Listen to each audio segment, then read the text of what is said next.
have we overestimated Tennessee's returning talent? Because I think most of us would have followed this narrative. That is, Tennessee used their NIL money to keep players around as opposed to going out and getting as many players. I think Tennessee only had 6 transfer guys in, and quite frankly, there were a couple of them that I was very suspect on. So that's been the narrative that we've kind of followed, Caleb. But you pulled up some numbers that make me wonder if we were being too overly optimistic. Please hit that like button and subscribe if you have not at this point. Caleb, share some of those numbers with our loyal listeners. We do love you. Yes, so Bill Connolly of ESPN tracked the returning production for all 136 FBS teams in college football, and Tennessee was down at number 58. Now, that alone wouldn't freak you out. Typically, the more like highly talented teams don't return as much talent. Like, that's just kind of the way things go. They lose more to the NFL. They expect a little more attrition. Fine. The problem is that's not the case. Let me interrupt for a second. I wouldn't have said 58 freaked me out. But when you told me that yesterday, I was a little bit surprised. I would have thought they would have been top 20, top 25. Right. No, I get what you're saying. What should freak you out is this is a rare year where the SEC in general, most SEC teams are returning a ton of talent. There's a reason no head coach in the SEC was canned this offseason, by the way. That's kind of a rarity. And I think also, Caleb, that not only Josh Heupel, but all SEC coaches or all high-level coaches are figuring out this transfer portal thing, and it might be a good idea to keep your players in-house as opposed to throwing cash at an unknown. Exactly. So with that in mind, Tennessee is number 11 in the SEC in returning talent. More importantly, though, they are 7 of their 8 SEC games are against teams that return more talent than them.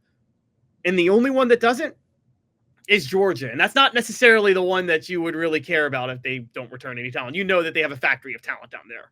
True. So, now today's tough question was, have we overestimated Tennessee's talent? Then I'm going to morph it into our poll question, if you don't mind. I have. I'll go ahead and tell you. I don't know about we would include you, but I definitely have. I would have thought they would have been top 20, top 25. And I understand that this number is a little goofy in that a lot of great teams can be lower in terms of returning production. But I will say this, I was surprised. So I have overestimated Tennessee's talent this season. You? I have too, but I'll play the other side on this because I actually did a little more digging on this, and some of this is skewed. Tennessee got wrecked with attrition on offense. I mean, just absolutely obliterated. That's where the problem is. They return only 49% of their production on offense. Their defense, by the way, if it was just defensive production, they'd be ranked number 22. Their defense returns 67% of its production and is ranked number 22, which is really, really good. The problem is the offense loses the SEC Player of the Year and their running back. They lose 3 interior offensive linemen, and they lose all 3 of their main rotational receivers from last year. Now, of those things, let's take a step back, though, and there's some good news to bring up here. One, they returned Nico Iamaleava. That's good news. They returned their quarterback. They returned both tackles. And also, Dave, I think you would agree with me on this.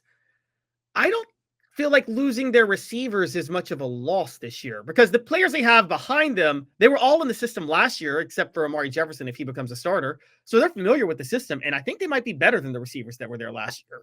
Amari Jefferson's not going to be a starter this year. I've just seen too much from this coaching staff that they're not willing to play guys early.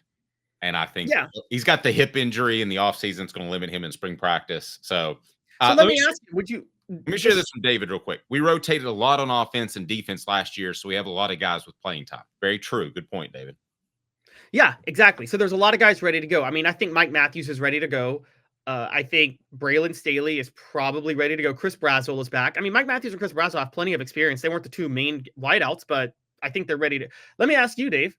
Would you take Mike Matthews and Chris Brazzell going into this year, or what we found out about, or the Brew McCoy we saw last year and Dante Thornton, who couldn't stay healthy? Well, if you had asked me before the season, I would have taken that group. But when I started to hear Brew didn't have that explosiveness late in preseason camp, I would have probably backed off that. So let's change it. Our poll question.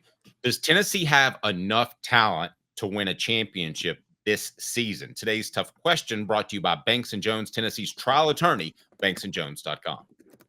Why Banks & Jones? Well, it's because they're Tennessee's trial attorney. You can play to win with Banks & Jones because they'll go to trial. You've heard of other lawyers. They say they'll go to trial and fight for you. They won't. They just want to settle. That's the easiest way out. Well, that's not Banks & Jones, led by T. Scott Jones. They won't settle. They'll go to trial for you. Tennessee's trial attorney. They play to win. Truly, Tennessee's trial attorney when it comes to criminal defense or personal injury. Why settle? It's Banks & Jones. T. Scott. All right, Caleb, I'll ask you the poll question, today's tough question, all wrapped into one. Does Tennessee have enough talent to win a championship this year? Yeah, I think they do, but because they have the quarterback and they have a couple of go-to targets at receiver, they have just enough weapons to do it. Will they do it? I don't know. A lot of this is dependent on how good I think Nico Iamaleava can be. I will be the first to acknowledge I jumped the gun on him insanely last year, but that doesn't mean that he can't still get to that point. And I think that we had a lot of, I was jumping the gun, but we had a lot of people like Heath Schuler came on, Jimmy Hyams talking to us about it, that they never rejected the idea that Nico Iamaleava could get there. They just didn't think he'd get there last year. So I think they, with another year in the system, maybe he could. And so I'm not gonna walk away from my prediction that Nico Iamaleava could be gaudy in this offense. Maybe he just needed a year to get used to things. Well, if you look at history, a lot of these guys at the skill positions have needed the year. Dylan Sampson needed a couple of years. The receivers have needed an extra year. We had guys step in that we thought would be great, but ultimately it seems to be like a 2-year plan with receivers, doesn't it? Yeah. Basil, Thornton, Hyatt. I could go on and on and on of guys that had a big impact in year 2 or 3, but didn't have a big year in year 1. So I think Braswell Matthews will have a big impact and be really good and play at a high level. So I'll say that I think Tennessee does have enough talent to win a championship, but you notice how I kind of played that off. I didn't say national championship. It could be an SEC championship, but I do think that they have to have the breaks go their way. I think the breaks could go opposite of Georgia and they could still win a championship, but I think Tennessee has to have the breaks go their way. Totally agree. And I think that, and the thing is, with Tennessee, the breaks could go opposite, and they could go, instead of 12-0 or 11-1 or 10-2, they could fall to 7-5. I mean, I just want to bring up some of the teams ahead of them real quick in this returning production. And Dave, you can run down with me what you think, but I'll just go through them all real quick because I think you'll find them interesting. But starting with, and these are teams on Tennessee's schedule, by the way. Kentucky at number 52. That doesn't matter, right? Agreed. I mean, you can have returning production and it could be returning terrible production. Exactly. Same with Mississippi State at number 37, right? Yes. No, Tennessee is going to be the more talented team. I don't care if they have 20 returning starters or 3. Yeah, exactly. All right, now here's where it gets interesting. And I think Tennessee fans should be very scared of this one. Alabama at number 35. That to me is troubling because you would have expected more of a mass exodus with a new coach in Kalen DeBoer, right? Yes, and Alabama in the 247 Sports Composite, we're not going to deny that they're still top 5 in talent. They're still ahead of Tennessee in just number of talented players on their team. Great. When you factor in number of talented players and more returning production, and the fact that Alabama's probably going to take a bigger leap than other schools this year, right? Because it's their second year in a coach's system. You would think. And Tennessee has to go to Alabama. That's a really troubling one for Tennessee, if I'm being honest with you guys. Now, David says, I would be surprised to be in the national championship unless the offense surprises with Nico. Matt says we're definitely not stacked like some other teams. Unsung, I thought, nailed it. They have the talent. Question is, do they have the depth all around? That's been the biggest sore spot, right? If somebody goes down in recent years, Tennessee has not had the depth to be able to replace them. No, but the good thing for them is a lot of teams don't have that depth this year. Now, 3 more teams real quick. Really, theoretically, nobody should have the top of depth that Georgia and Alabama had now with the transfer portal the way it is. Yeah, totally agree. So going to the other three teams, I'm gonna go a little bit out of order, but one's the trickiest, so I'm gonna save them for last. But Vanderbilt has second in the SEC and number 8 overall in returning talent. Doesn't matter, right? Doesn't matter. Tennessee's beating them in Knoxville. Agreed. I wrote a column one time, one of my very first columns at the News Sentinel, and I went back and charted how much these guys had played. And Vanderbilt, after 4 years, actually rated the highest because they had guys stick around their program so long. And I wrote the column and I sent it in, and John Adams called me and goes, "Oh, you can't write that. Vanderbilt, the best recruiting team? No." So at some point, just sheer you don't let analytics get in the way. Just go ahead and make what's a quality judgment.